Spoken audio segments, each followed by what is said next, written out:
What's up, Transit? Happy snow day. We cannot believe that this is happening, but we didn't want you to miss out on Transit, so we thought that we would bring Transit to you at home during your snow day.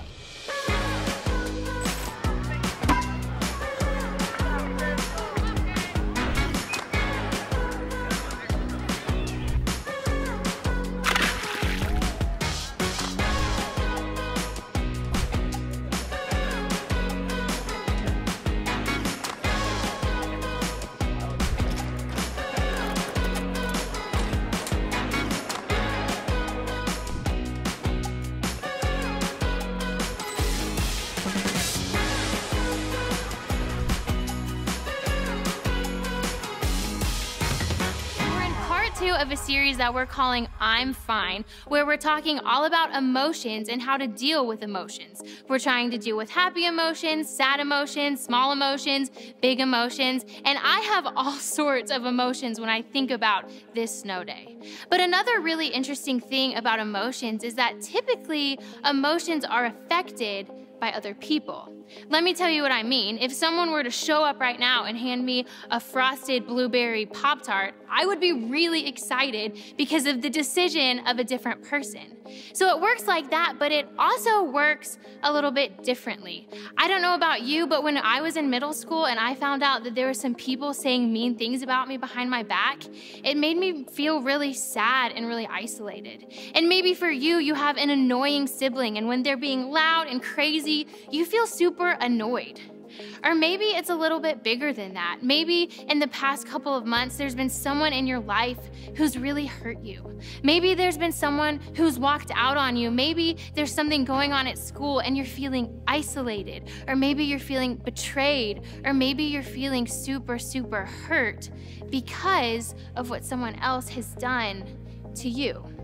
And that's really hard. And so today we want to ask you the question, what do you do when someone hurts you? What is your response when somebody does something to you that makes you feel really big, really negative emotions?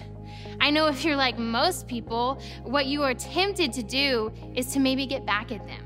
Like if someone says something mean about you, you're gonna say something mean about them.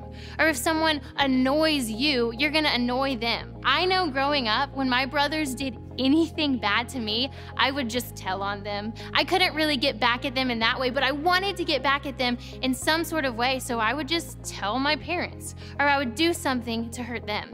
Because the truth is, when you're hurt, your typical response is to hurt them in return. And I want to show you what I mean. And typically on a Sunday, we have this big screen that we use, but because it's snow day, we don't have that. But I do have something that's going to help me prove my point. Come on in, come on in. All right, these are my slides. So here's a hurt person, and this is a regular person.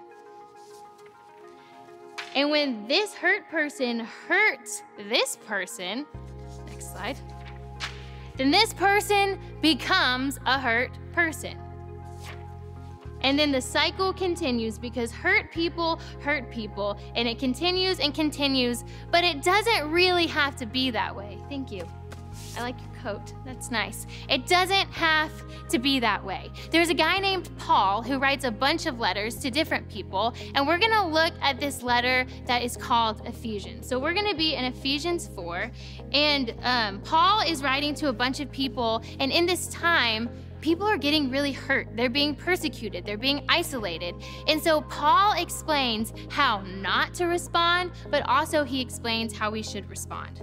So Ephesians 4:29 says, "Do not let any unwholesome talk come out of your mouth. Get rid of all bitterness, rage, and anger, brawling and slander, along with every form of malice." So some of these words are familiar to us. We know what bitterness is, we know what rage is, we know what anger is, but brawling basically just means fighting. It even means yelling at somebody. And slander means words that tear somebody down. So gossip, being mean, bullying, and then malice simply just means meanness. So Paul is saying here, hey, get rid of all of those things. Even when people hurt you, these are the ways that you shouldn't respond. But Paul goes on to explain how we should respond. He says this, "Be kind and compassionate to one another, forgiving each other just as in Christ God forgave you." This is really cool because Paul is actually saying, hey, here's why we should forgive each other. He's saying because Jesus forgave you, we in turn should forgive each other. No matter how people have made us feel, because Jesus forgave you, we should forgive each other. And that's hard because our natural tendency, like I said, is to want to get back at people. Hurt people, but forgiveness is what breaks that cycle. Just because someone hurt you doesn't mean you have to get back at them. Because we are forgiven, we can forgive. In another letter, Paul even says, while we were still sinners, Christ died for us. Meaning, even when we were still hurting God, he didn't decide to get back at us. He decided to send his son and to forgive us.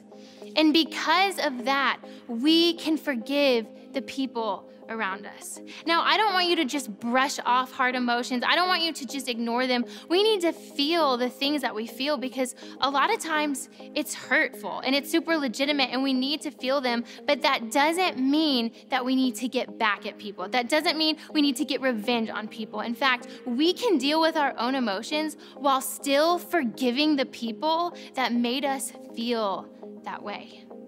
So here in Transit, we want you to have incredible relationships. We want you to have great relationships with your small group leaders. We want you to have great relationships with the people in your small group. So even though it's a snow day, I don't want you to stop and not talk about this. So get out your phone, find your mom's phone, find a landline if that exists, which probably doesn't. And I want you to reach out to your small group and I want you to answer this question. How did you feel the last time somebody hurt you? We love you guys. We'll see you next week and happy snow day.